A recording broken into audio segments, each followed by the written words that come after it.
We're joined now by Marc Lasry. He is the owner of the current Bucks. Marc, it's good to have you. Thank you for being here. My pleasure. So what's being reported tonight, July 31st, the season would begin in Orlando. Game 7 would land on October 12th. They're scheduled for a vote by the Board of Governors in which you sit on Thursday. Are you in favor of this plan?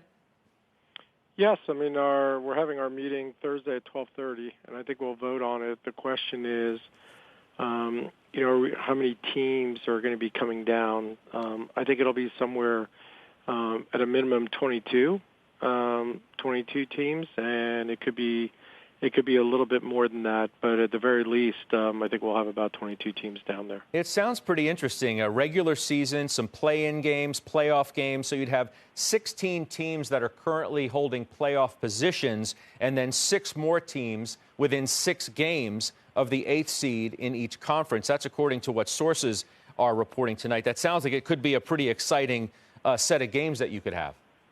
Yeah, I think it'll be great. I think what you're going to have is probably it's whatever teams are within 6 games. So in the East, it's just the Wizards.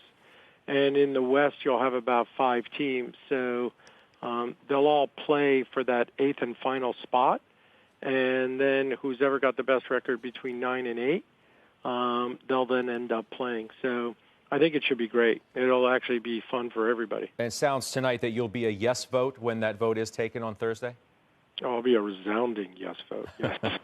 While I have you, I certainly want to discuss what's taking place in this country and the conversation that we're all having now, Marc. You put out a statement on behalf of the Milwaukee Bucks. I'd like to put that up, and I'd like to read from it. As many owners across the sports landscape are speaking out, it's also notable among those who are not. But here is your statement. Quote, we are distraught and angered by the senseless death of George Floyd, but we know this is not an isolated case. Racial biases, abuses of power, and injustices continue to plague communities throughout the country, including Milwaukee. There needs to be more accountability. As an organization, we remain deeply committed to address issues of social injustice and to make meaningful change for African Americans and all marginalized members of our community. Can you take me through the thought process of putting those words on paper, Marc? Sure. I mean, we had an incident with one of our players, Sterling Brown, last year, and as a result, we tried to engage the community and open a dialogue about how we can bring about change in Milwaukee. We actually partnered with Sacramento Kings, which also had an issue in their city where one of the residents there ended up dying and being shot.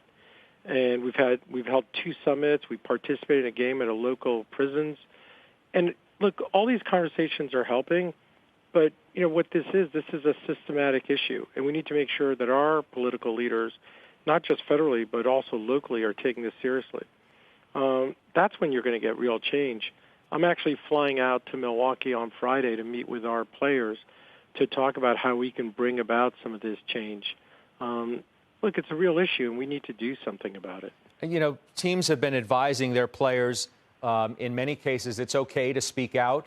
What have you told your players, if you've had any conversations with them ahead of what you expect to do on Friday? I think our coach and our GM have told our players, look, speak your mind. Whatever you feel that you want to talk about, you should. And because you have a voice, that people will hear you and listen to you.